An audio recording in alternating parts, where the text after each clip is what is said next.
Nueva Zelanda es un archipiélago compuesto por dos islas principales y está ubicado en el suroeste del Océano Pacífico al este de Australia, en el continente de Oceanía. Su superficie aproximada es de 267.710 kilómetros cuadrados, siendo el país número 72 en territorio terrestre.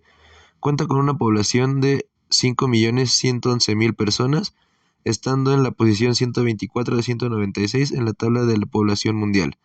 Además tiene una densidad de 19 habitantes por kilómetro cuadrado, siendo una densidad baja. Su capital es Wellington y su moneda son los dólares neozelandeses. Su población es mayormente cristiana, su gentilicio es neozelandés, aunque se les ha dado el apodo de kiwi, gracias al ave nativa del país que lleva el mismo nombre. Los nativos maoríes representan un 15% de la población e inmigrantes más recientes provenientes sobre todo de Samoa y Fiyi hacen de Auckland una de las ciudades del mundo con mayor presencia de polinesios. El clima de Nueva Zelanda es mayormente templado, con temperaturas promedio de 10 grados en la isla sur y 16 grados en la isla norte. Su orografía refiere a islas fértiles y montañosas, con fiordos y grandes pastizales. Nueva Zelanda experimentó una colonización humana relativamente tardía, debido a su lejanía con las demás masas de tierra, siendo los primeros habitantes identificados los polinesios que, según la mayoría de los estudios, llegaron a la isla en canoas en algún momento entre los años 1250 y 1300. Estos inmigrantes crearían una cultura distinta, siendo esta la maorí y sus derivados. El primer europeo que pisó la isla fue Abel Tasman y su tripulación en 1642, aunque no fue hasta 1769 que los europeos regresarían a la isla. El capitán James Cook exploraría casi toda la isla y daría lugar a las primeras colinas. Además de ser un líder para ello, sentó las bases de la presencia británica ahí. Tras la llegada de Cook, Nueva Zelanda se convirtió en un destino frecuentado por una variedad de balleneros, cazadores de focas y barcos comerciales europeos y estadounidenses. Estos visitantes solían intercambiar alimentos y productos europeos como metales, herramientas y armas, por recursos maoríes como madera, alimento, artesanías, agua, etc. La introducción de la papa y el mosquete revolucionó la agricultura y la guerra en Nueva Zelanda, aunado a un lento proceso de cristianización que generó un descontento social por parte de los maoríes. Desencadenaron las guerras de los mosquetes, que abarcaron más de 600 batallas entre 1801 y 1840, y resultaron en la muerte de aproximadamente 35.000 maoríes. A pesar de esto, las enfermedades introducidas por los colonizadores tuvieron un impacto aún más significativo en la población maorí, reduciéndola en aproximadamente un 40% durante el siglo XIX. Paralelamente, misioneros cristianos comenzaron a llegar a Nueva Zelanda desde principios del siglo. En 1840 se formó el Tratado de Waitangi, reconocido como uno de los documentos fundadores del país y es considerado por los maoríes como una garantía de sus derechos. Posteriormente se declaró la soberanía británica sobre la totalidad del territorio neozelandés el 21 de mayo de 1840, comenzando la gran inmigración británica al territorio. Desde 1907 es un país independiente, aunque oficialmente bajo la soberanía de la Reina de Inglaterra. Posteriormente sería uno de los miembros fundadores de la Commonwealth. Durante su pertenencia al Imperio Británico, Nueva Zelanda se unió a las fuerzas británicas en la Guerra de los Bóeres, así como en la Primera y Segunda Guerra Mundial en un apoyo militar. El país también experimentó los efectos de la economía global, enfrentando dificultades durante la Gran Depresión de los años 30, en línea con otras naciones y al igual que las demás naciones occidentales, un gran crecimiento económico después de la Segunda Guerra Mundial. No obstante, durante la segunda mitad del siglo XX salieron a la luz diversos problemas sociales, la mayoría relacionados a los maoríes, generando un movimiento de protesta criticando el eurocentrismo, buscando un mayor reconocimiento en la cultura maorí y retomar puntos insatisfechos del Tratado de Waitangi. La situación se relajaría hasta 1975 con la creación de un tribunal especializado. En 1973, la posición de Nueva Zelanda como país exportador se vio afectada cuando el Reino Unido, en una relación de interdependencia entre excolonia y colonia, siendo este su principal socio comercial, se unió a la Comunidad Económica Europea, causando un gran revés económico. La consecuente pérdida de preferencias comerciales requirió que Nueva Zelanda explorara nuevos mercados para sus productos. A su vez, fue la primera nación en implementar el régimen de metas de inflación en 1991, en conjunto con las demás políticas de carácter liberal, comenzando la ola de apertura comercial y financiera con el resto del mundo. Índices convencionales. Para determinar el nivel de desarrollo económico y social es necesario discernir los factores principales que dan lugar al crecimiento económico, a sabiendas que el crecimiento económico no necesariamente implica desarrollo económico, y compararlo con los niveles y características de los países desarrollados.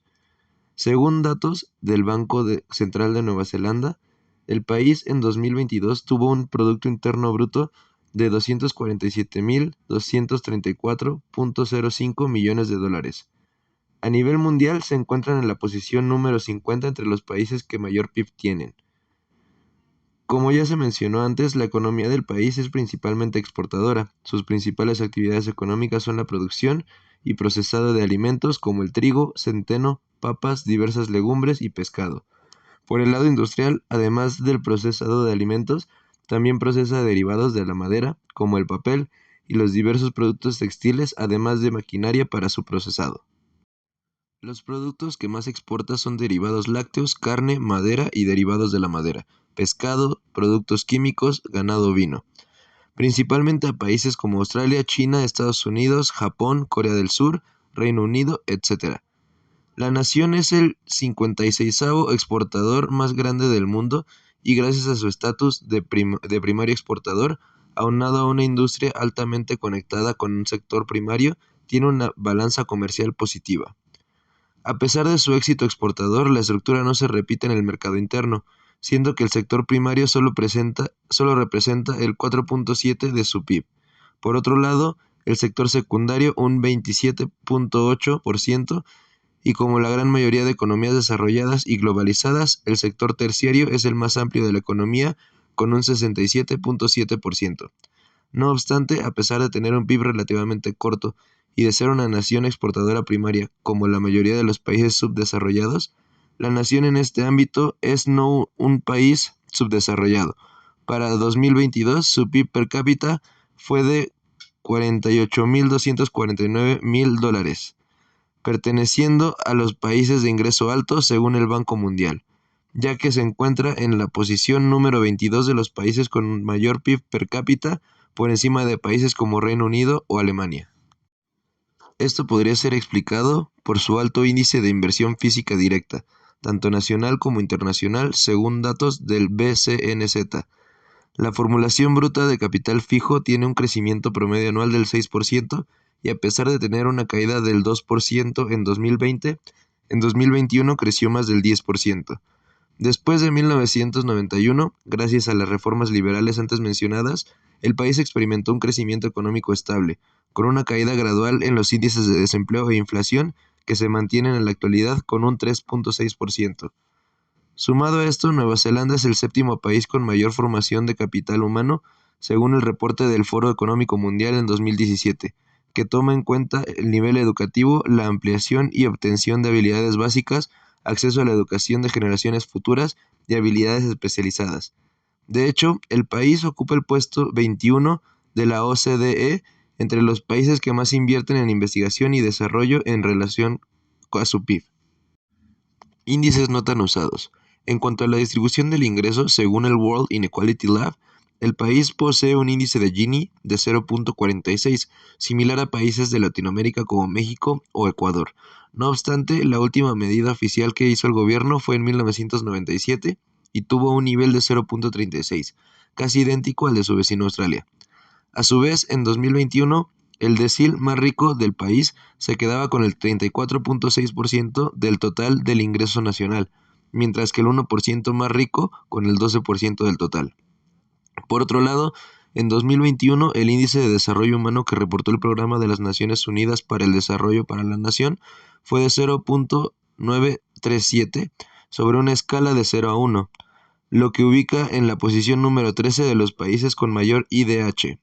Esto debido a que, para el mismo año, la esperanza de vida fue de 83 años, sumado a un promedio de 20 años de educación esperada y con una media de 13 años de educación ejercida en conjunto con su ya mencionado alto PIB per cápita. Parte esencial del desarrollo y retomando la visión de Amartya Sen es la libertad humana y la libre toma de decisiones. Según The Heritage Foundation, Nueva Zelanda es el quinto lugar entre los países con mayor libertad económica en el mundo, gracias a sus pocas barreras para el comercio y la inversión, además de efectividad judicial, integridad de gobierno y a instituciones formales, como las leyes sobre los derechos de propiedad.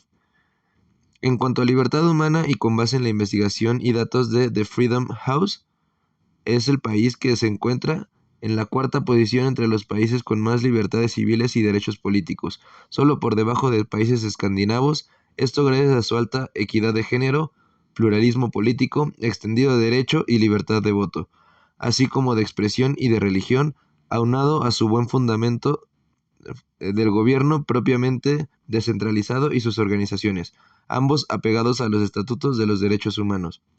Por otro lado, es bien sabido que el crecimiento económico no necesariamente genera contaminación, no obstante, sí existe una alta correlación entre estos dos. Retomando la evidencia retomada por Molina, hasta antes del final del siglo XX, los países más ricos y desarrollados eran los que más contaminaban. Hoy en día esta relación se ha invertido. Para el año 2020 y de manera per cápita, en el país se emitieron 6.2 toneladas métricas de dióxido de carbono, que en comparación con los países de ingreso alto fue 8.79 toneladas per cápita, lo que lo ubica por debajo de la media de su grupo. Por otro lado, los países de ingreso medio alto para el mismo año tuvieron una media de 5.92 toneladas métricas de CO2, por lo que las emisiones del país son más parecidas a este grupo, denotando que entonces contaminan menos. De hecho, el promedio de emisiones de carbono en el periodo de 2000 a 2008 para los países de ingreso alto fue de 11.57, mientras que para Nueva Zelanda fue de 8.01 toneladas métricas de dióxido de carbono, y para el periodo de 2009 a 2019 fue de 10.29 toneladas, cuando para la nación fue tan solo 6.9, lo que refleja una tendencia histórica a la baja en las contaminaciones. Para 1860, el país ya contaba con una pequeña economía sustentada a base de la extracción de minerales, como el oro y de otros recursos naturales como la madera, además de una creciente industria textil gracias a la alta demanda de lana. De hecho, para esas fechas la economía neozelandesa ya estaba conectada con el mercado mundial, tanto que sufrió la Gran Depresión en la década de los 70 del mismo siglo. Para fines del siglo, el país ya contaba con una base económica sólida y en 1893 sería el primer país en el mundo en otorgarle el voto a la mujer. En el siguiente siglo, el país sufrió una gran depresión de los años 30 y al igual que las principales economías occidentales, experimentó un gran crecimiento económico en el periodo posguerras, gracias a su naturaleza exportadora, tanto que, para 1950, su PIB per cápita era de un 90% del de Estados Unidos. No obstante, después de la Segunda Guerra, las poblaciones maoríes se moverían a las grandes ciudades y debido a la discriminación recibida, se formarían revueltas sociales que no explotarían hasta la década de los 70. No fue hasta mediados de esta que se tomarían formalmente cartas en el asunto y se les daría un estatus protegido y reconocido a la gente maorí. Revisando los elementos ya mencionados, Nueva Zelanda tiene una historia similar a las demás colonias del Imperio Británico. Históricamente ha sido un país de naturaleza exportadora gracias a la riqueza de sus tierras, lo que lo ha llevado a tener una riqueza propia y gracias al apoyo del Reino Unido en sus etapas más tempranas, a tener una próspera economía en la mayor parte de su historia. A pesar de haber disminuido la población endémica del territorio, el país hizo un esfuerzo, aunque tardío, por incluir y enmendar los daños hechos de la población maorí, al igual que en otros casos de colonias inglesas, siendo ahora un país con alta inclusión social. Con base en los elementos antes mencionados, como su alto índice de desarrollo humano, gran PIB per cápita, alta inclusión social, compromiso medioambiental, libertades civiles y un Estado de Derecho capaz y demás elementos, aunado a bajos índices de desempleo e inflación, en conjunto con una alta esperanza de vida y una de las expectativas de educación más altas en el mundo. Por supuesto que el país no es perfecto y le aquejan problemas como la desigualdad de ingreso o los remanentes de las revueltas maoríes del siglo pasado. Sin embargo, y considerando que el desarrollo solo existe en un mundo con subdesarrollo, es que podemos concluir que Nueva Zelanda es un país plenamente desarrollado. No solo supera a las principales economías occidentales en diversos índices de prosperidad, sino que, además, comparte un sinfín de similitudes y características con las naciones que son el arquetipo de un país desarrollado. Gracias a ello, se ha ganado el reconocimiento por diversos organismos internacionales como uno de los mejores países para vivir.